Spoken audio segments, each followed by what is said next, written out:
Assalamualaikum warahmatullahi wabarakatuh.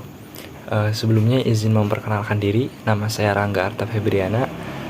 Saya dari kelas 02 IKPP 11. Pada kesempatan kali ini, saya akan menjelaskan materi tentang faktor-faktor yang mempengaruhi transmisi agen-agen infeksius. Nah teman-teman, jadi apa sih infeksi itu? Infeksi itu adalah masalah kesehatan yang disebabkan oleh organisme kecil atau biasa disebut mikroorganisme seperti virus, bakteri, jamur, ataupun parasit. Organisme ini bisa menular dari orang lain, hewan, atau tempat yang terkontaminasi, lalu menyebabkan penyakit di tubuh. Jadi, apabila tubuh kemasukan mikroorganisme dan tidak menimbulkan penyakit, maka bukan disebut infeksi.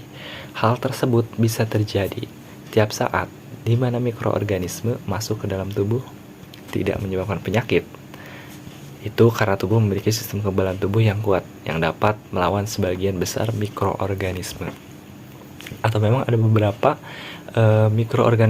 mikroorganisme yang masuk ke dalam tubuh mungkin tidak berbahaya, yang dinamakan non-patogen, atau bahkan bisa menguntungkan, biasa disebut dengan flora normal.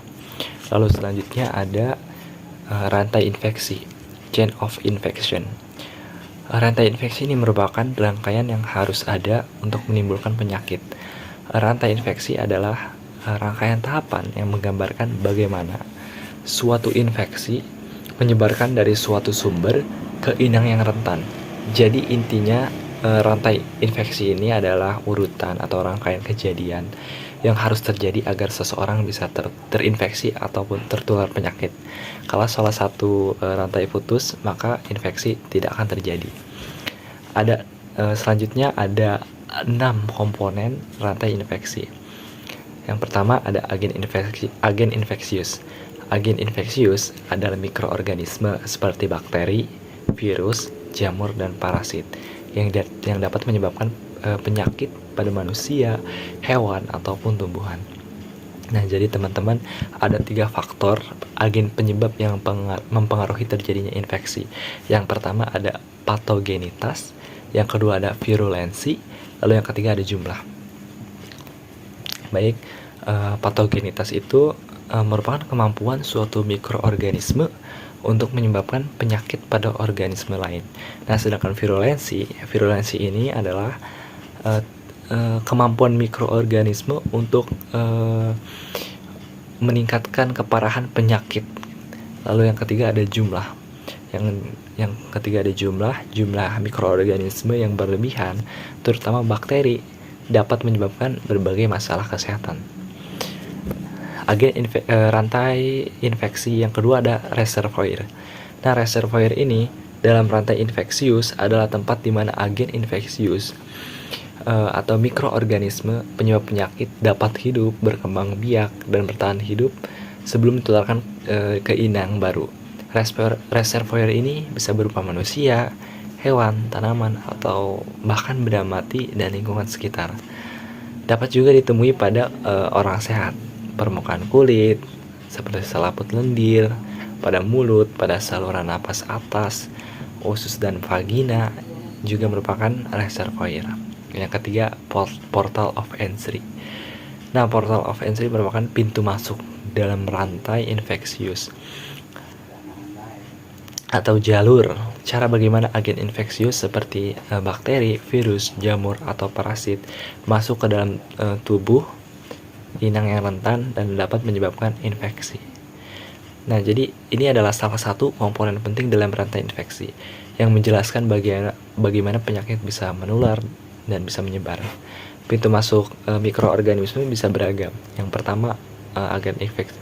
Yang pertama melalui saluran pernapasan, seperti melalui mulut, hidung, saat bernapas, batuk, ataupun bersin. Lalu yang kedua ada saluran pencernaan, melalui mulut saat makan atau minum makanan atau minuman yang terkontaminasi. Saluran kemih dan kelamin, lalu melalui uretra atau organ reproduksi. Kulit yang tidak utuh melalui luka, lecet, atau bekas suntikan. Lalu melalui selaput lendir, melalui mata, melalui hidung, melalui mulut, atau organ reproduksi. lalu melalui kateter atau tabung. Nah, jadi pada pasien yang menggunakan alat medis seperti kateter, agen infeksius dapat masuk melalui alat-alat tersebut. Lalu rantai infeksi selanjutnya yang keempat ada portal of exit. Portal of exit merupakan cara atau agen infeksius keluar dari tubuh inangnya. Jadi portal of exit dalam rantai infeksius adalah jalan atau cara agen infeksius mikroorganisme meninggalkan reservoirnya, yaitu tempat agen tersebut berkembang biak dan hidup. Ini adalah salah satu komponen penting dalam rantai penularan infeksi yang perlu dihentikan untuk penyebaran penyakit pada manusia. Portal of exit bisa berupa saluran pernapasan, hidung, dan mulut saat batuk atau bersin, lalu melalui saluran pencernaan, feses dan muntahan, atau saluran kemih, luka terbuka, atau bahkan darah dan cairan tubuh lainnya. Pentingnya memutus portal of exit dengan memahami bagaimana mikroorganisme keluar dari inang. Jadi kita dapat mengambil langkah-langkah untuk mencegah penyebaran infeksi. Misalnya kita menjaga kebersihan tangan, menggunakan masker saat sakit, dan menutup luka terbuka dengan perban agar mikroorganisme tidak masuk ke dalam tubuh atau bahkan disebarkan ke orang lain. Lalu yang kelima ada mode transmisi. Nah, mode transmisi rantai infeksi adalah cara bagaimana agen infeksi mikroorganisme penyebab penyakit berpindah dari satu inang atau reservoir ya ke inang yang lain yang rentan melalui berbagai cara penularan untuk dapat menyebabkan infeksi. Nah, ada beberapa metode penularannya, yaitu seperti yang saya sebutkan tadi. Yang pertama ada kontak langsung, seperti melalui sentuhan atau gigitan. Yang kedua melalui gigitan, contohnya seperti rabies ya. Yang kedua droplet seperti bersin, batuk, berbicara, atau saat transfusi darah dengan darah yang terkontaminasi mikroba patogen. Yang ketiga ada melalui vehikulum atau masuk mulut seperti makanan atau minuman yang terkontaminasi. Lalu yang keempat ada melalui hewan vektor seperti nyamuk, tikus, lalat. Karena yang kita ketahui lalat itu adalah salah satu makhluk yang sering tinggal di tempat yang kotor, jadi sangat-sangat bisa beresiko teman-teman. Lalu ada yang keenam, rantai infeksi selanjutnya yang keenam ada penjamur rentan. Nah, penjamur rentan dalam rantai infeksius ini adalah individu. Jadi individu yang memiliki daya tahan tubuh rendah sehingga lebih mudah terinfeksi oleh agen infeksius. Faktor yang dapat mempengaruhi kekebalan, yang pertama ada umur, yang kedua ada status gizi, yang ketiga ada status imunisasi, yang keempat penyakit kronis, yang kelima luka bakar yang luas, yang keenam ada trauma, yang ketujuh ada pasca pembedahan, yang kedelapan ada pengobatan dengan imunosupresan. Nah, selanjutnya ada tipe-tipe infeksi. Yang pertama ada kolonisasi. Nah, jadi kolonisasi adalah proses benih mikroorganisme menjadi flora dan menetap pada suatu tempat dalam tubuh. Infeksi terjadi ketika mikroorganisme yang menetap tadi menyerang tubuh yang sistem pertahanannya tidak efektif, sehingga terjadi kerusakan jaringan kolonisasi. Jaringan kolonisasi. Infeksi adalah kondisi ketika mikroorganisme, bakteri atau jamur, virus atau parasit berada dan berkembang biak pada tubuh inang, manusia, hewan, atau tumbuhan tanpa menyebabkan penyakit atau gejala klinis yang jelas pada inang tersebut. Dalam kata lain, jadi mikroorganisme tersebut ada tapi belum atau tidak menyerang inang secara akut. Lalu selanjutnya ada infeksi lokal. Nah, infeksi lokal adalah infeksi yang terbatas pada satu area atau bagian tubuh tertentu, tidak menyebar ke seluruh tubuh. Contohnya infeksi pada luka yang hanya terjadi di sekitar luka dan tidak menyebar ke bagian tubuh lain. Yang ketiga ada infeksi sistemik. Jadi infeksi sistemik ini adalah infeksi yang berkembang dan menyebar ke seluruh tubuh melalui aliran darah. Jadi bukan hanya terbatas pada satu organ atau area tertentu.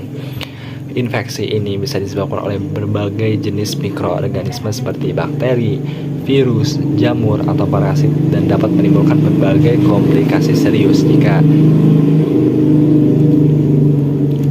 dapat menimbulkan berbagai komplikasi serius jika tidak ditangani dengan tepat.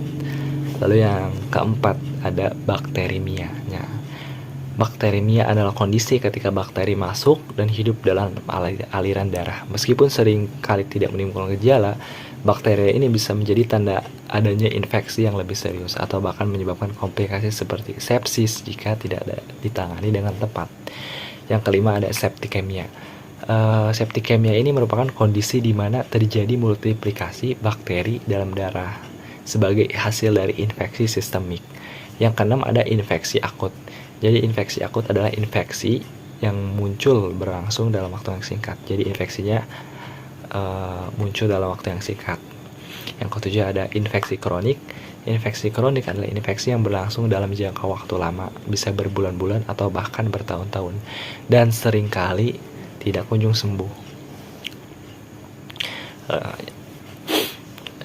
Yang pertama ada masa inkubasi. Jadi masa inkubasi adalah jangka waktu antara masuknya patogen seperti virus atau bakteri ke dalam tubuh hingga munculnya gejala pertama penyakit. Ini adalah periode di mana jadi patogen berkembang biak dan mulai merusak tubuh. Meskipun belum ada tanda-tanda yang terlihat, flu biasanya 1-4 hari, sedangkan COVID-19 bisa 2-14 hari dengan rata-rata 3-4 hari untuk varian Omicron. Masa inkubasi bervariasi tergantung pada jenis penyakit dan faktor individu. Yang kedua ada masa prodromal. Masa prodromal ini adalah tahap awal dari suatu penyakit atau kondisi di mana gejala awal mulai muncul, tetapi belum spesifik atau jelas terkait penyakit tertentu. Contohnya pada flu, masa prodromal bisa ditandai dengan demam, sakit kepala, dan kelelahan. Sebelum akhirnya muncul gejala khas seperti hidung tersumbat dan batuk. Yang ketiga ada masa sakit. Nah, jadi pada masa ini pasien menampakkan tanda dan gejala yang spesifik yang sesuai dengan jenis infeksi yang dialaminya. Contohnya, seseorang yang terkena flu akan mengalami masa sakit dengan gejala seperti demam, batuk, pilek, dan sakit kepala. Lalu yang keempat ada masa pemulihan. Pada tahap ini pasien memperlihatkan kesembuhan dengan hilangnya tanda dan gejala infeksi. Mungkin itu saja yang bisa saya sampaikan. Kurang lebihnya mohon maaf. Billahi taufiq wal hidayah. Wassalamualaikum warahmatullahi wabarakatuh.